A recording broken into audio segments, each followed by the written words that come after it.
Neste vídeo, o testemunho de um policial militar que recebeu disparos de arma de fogo, porém, Deus não permitiu que os bandidos conseguissem matá-lo. Este testemunho foi publicado no jornal Mensageiro da Paz em outubro de 1984. Seja bem-vindo ao Diário Pentecostal Historiando, análise histórica e crítica sobre o movimento pentecostal brasileiro. Se inscreva no canal e siga nossas redes sociais. O povo que não conhece a sua história está condenado a repeti-la. Em 1975, aos 18 anos de idade, ingressei na Polícia Militar do Estado do Paraná. Após o curso de formação de soldado, servi em Londrina, sendo posteriormente transferido para Curitiba. Após algum tempo de serviço, resolvi pedir baixa da PM. Mudei-me em seguida para o Campo Belo, Minas Gerais. Tentei arrumar outro emprego, mas em vão. Vi-me, por conseguinte, forçado a ingressar novamente na PM.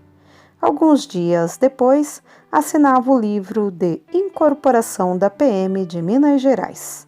Fui servir em Lavras e, posteriormente, enviada à cidade de Nepomuceno, onde permaneci até março de 1981. Em seguida, fui destacado para servir em Campo Belo, onde morava.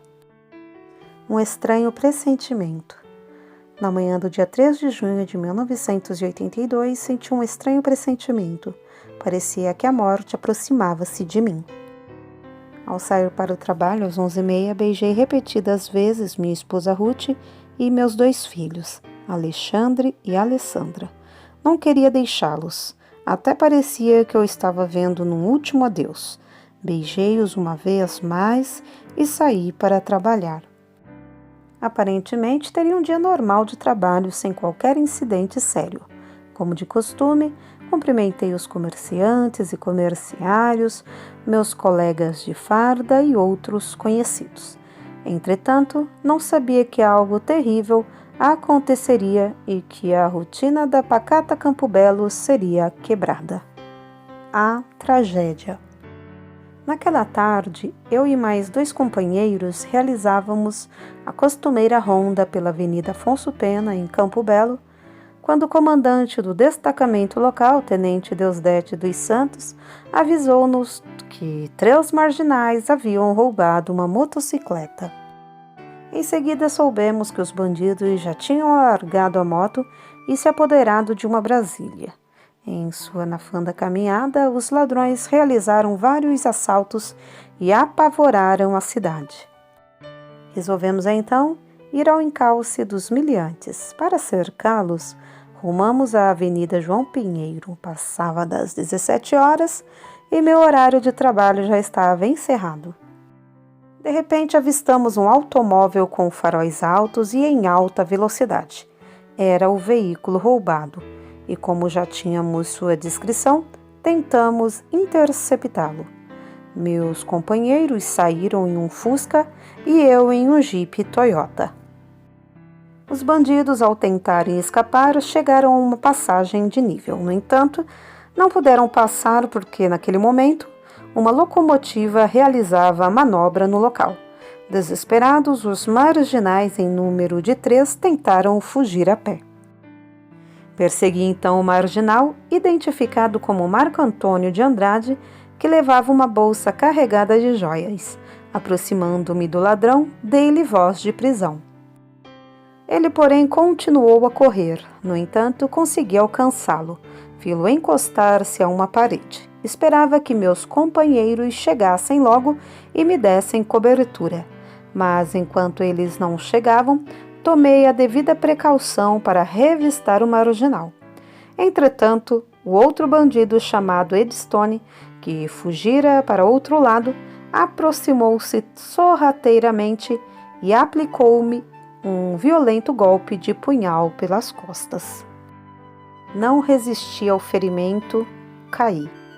Aproveitando-se da oportunidade, Marco Antônio sacou um revólver calibre 32 e disparou 5 tiros na minha direção. 2 balas alojaram-se no tórax, uma perto dos rins, outra foi parar em cima do coração e uma outra penetrou as axilas. Completamente atordoado, não pude fazer uso da minha arma. Esvaindo em sangue, desmaiei. Minutos depois, ao despertar, estava todo ensanguentado. A sede me atormentava. Naquele momento, ouvi uma música suave, etérea, que me tirou toda a dor. Levantei-me e procurei ajuda, mas as ruas estavam desertas. Tentei telefonar, todavia não pude falar, porque o sangue me sufocava. Porém, minutos depois, fui socorrido por um conhecido chamado Dilson, que me levou ao hospital. No hospital de Campo Belo. Cheguei ao Hospital São Lucas, mas não pude ser operado, pois a mesa operatória estava ocupada por uma gestante. Removeram-me à Santa Casa de Misericórdia, onde os médicos consideraram meu estado crítico. Fui submetido a vários exames de raio-x.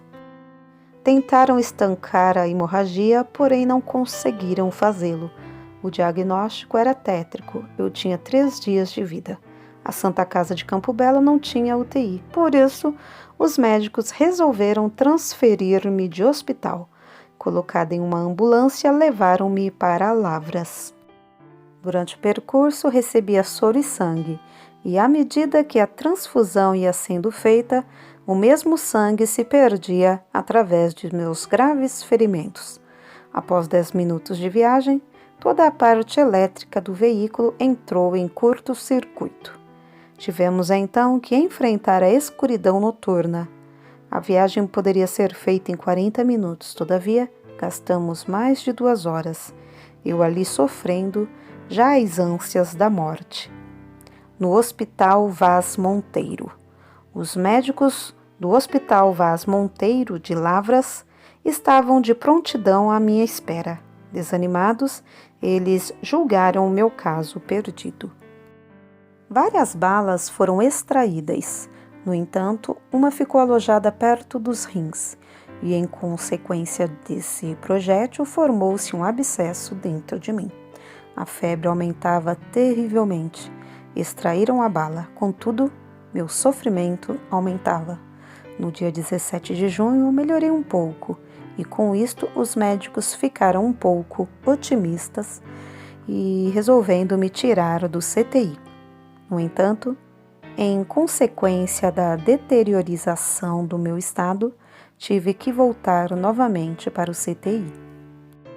O abscesso transformou-se em uma fístula que estava comendo todo o meu intestino.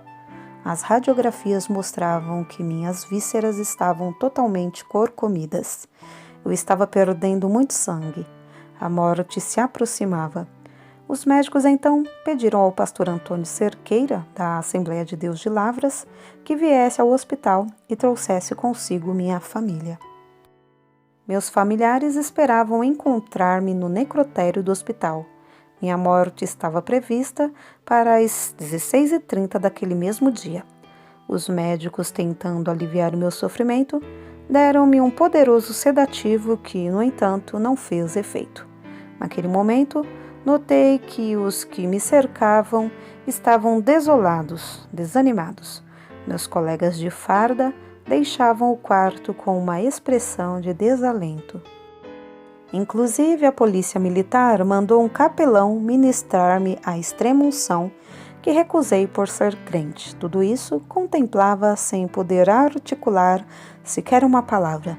Como último recurso, resolveram enviar-me ao Hospital Militar de Belo Horizonte. A viagem acidentada. Após despedir-me de minha esposa e dos meus filhos, senti-me bastante angustiado. Emocionei-me, principalmente porque meus filhos foram pedir a minha bênção. Minutos mais tarde, estávamos na rodovia Fernão Dias, em direção a Belo Horizonte. Todos na ambulância estavam desesperados. O motorista, 3º sargento enfermeiro Geraldo, e meu pai, Amadeu Moacir Cunha. O tempo estava chuvoso e o motorista teve que dirigir com redobrado cuidado. Percorremos uns 70 quilômetros e, de repente, o catéter que estava ligado ao soro e sangue entupiu. Minha pressão sanguínea estava incontrolável. Já era noite, pouco os meus acompanhantes podiam fazer. Como se isto não bastasse, o veículo começou a apresentar defeitos. O meu estado piorava cada vez mais. Perdia grandes quantidades de sangue. Desesperado, meu pai foi orar ao Senhor. Com muita dificuldade, o motorista conseguiu consertar o carro. Tivemos então que seguir à cidade de Oliveira, onde o hospital local concedeu-nos outra ambulância em melhores condições e assim seguimos a Belo Horizonte. Chegando a Belo Horizonte, fui imediatamente conduzido ao CTI do Hospital Militar. Os médicos disseram ao meu pai que fosse a uma pensão e deixasse o número de telefone para que pudesse ser chamado a qualquer momento, pois o meu caso era realmente grave. Para eles, eu não passava daquela noite. No dia seguinte, meu estado clínico deteriorou-se ainda mais. Continuava a perder muito sangue. Por volta das 11 horas, minha esposa veio visitar-me. Eu estava desolado, muito triste por causa do meu estado cadavérico. Para ter uma ideia, antes da tragédia eu pesava 68 quilos, mas depois fiquei com menos de 40. Minha esposa, tentando confortar-me, leu este versículo da Bíblia: Deus é o nosso refúgio e fortaleza, socorro bem presente na angústia. Salmos 46:1. Os médicos, na verdade, quase nada podiam fazer. Restava-lhes poucas alternativas. Além do mais, meus músculos não retinham mais o soro. De repente, um dos médicos, acompanhado de um enfermeiro, aproximou-se de mim. Depois de examinar-me, disse ao seu companheiro: Ele não passa desta noite. Amanhã de manhã ele estará no necrotério. Tudo isto ouvi. Naquele momento, orei em espírito: Senhor, tenha misericórdia de mim. Preciso viver para cuidar de minha esposa, criar meus filhos e dirigir o coral da igreja de Campo Belo. Ao terminar a oração, adormeci profundamente. Naquela hora, segundo a medicina, eu estava clinicamente morto. Acordei às 4 horas da manhã, era ainda escuro. No entanto, uma luz muito forte iluminou aqueles aposentos. Vi então aproximar-se um homem vestido de branco. Não pude observar-lhe o rosto, mas pude sentir quando suas mãos suaves tocaram os meus ferimentos. Imediatamente, a hemorragia estancou. De manhã, observei que o médico dos médicos havia realizado uma grande obra na minha vida. Era o Senhor que me visitara naquela madrugada. Naquele momento, gritei. Os enfermeiros, atônitos, correram para ver o que se estava passando. Espantados, verificaram que, de fato, um grande milagre ocorrera e que eu fora curado milagrosamente. O ocorrido abalou todo o Hospital Militar de Belo Horizonte. Até o comandante-geral da Polícia Militar, Jair Cansado Coutinho, foi visitar-me e ficou perplexo. Durante 22 dias, estive entre a vida e a morte, mas Jesus teve misericórdia de mim. Portanto, disse Jesus: aquele que crê em mim, ainda que esteja morto, viverá. João 11:25. Sebastião Moraes Cunha.